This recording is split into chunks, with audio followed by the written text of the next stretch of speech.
Formalin എന്നത് formaldehyde വെള്ളത്തിൽ ലയിപ്പിച്ചുള്ള ഒരു ശക്തമായ കെമിക്കലാണ്. ഇത് ഗവേഷണശാലകളിലും മെഡിക്കൽ ഫീൽഡിലും ഉപയോഗിക്കുന്നു. സാധാരണയായി ഉപയോഗിക്കുന്ന ചില മേഖലകൾ ഇവയാണ്: പ്ലാസ്റ്റിക്, പെയിന്റ്, ടെക്സ്റ്റൈൽ നിർമ്മാണത്തിൽ ഫോർമാലിൻ ഉപയോഗിക്കുന്നു. ഫോർമാലിൻ കലർന്ന ഭക്ഷണം നമ്മുടെ ശരീരത്തിന് വളരെ ദോഷകരമാണ്. ചുമ, മൂക്കൊലിപ്പ്, കണ്ണുകുരുക, തൊണ്ട ചൊറിച്ചിൽ, ഇതെല്ലാം അതിന്റെ ആദ്യ ലക്ഷണങ്ങളാണ്. ആസ്മ പോലുള്ള രോഗികൾക്ക് ഈ വാസന തികഞ്ഞ അപകടം വരുത്താം. ഫോർമാലിൻ ചേർത്ത മീൻ കഴിക്കുന്നത് മനുഷ്യാരോഗ്യത്തിന് വലിയ ഭീഷണിയാണ്. ഇത് നാഡീമണ്ഡലത്തെ തകർക്കും.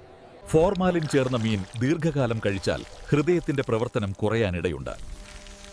രക്തത്തിലെ ഓക്സിജൻ നിലപെയ്തിറങ്ങും. ഫോർമാൽഡിഹൈഡ് ക്യാൻസർ ഉണ്ടാക്കുന്ന വസ്തുവാണ്. ദീർഘകാലം ഫോർമാലിൻ ചേർന്ന മീൻ കഴിക്കുന്നവർക്ക് വായ, തൊണ്ട, വയർ ക്യാൻസറിന് സാധ്യത കൂടുതലാണ്. മാരകമായ ഫോർമാലിൻ നമ്മുടെ കരളിനെയും വൃക്കകളെയും നശിപ്പിക്കുന്നു. എൻസൈം പ്രവർത്തനം കുറയുകയും വിഷാംശം വർദ്ധിക്കുകയും ചെയ്യുന്നു.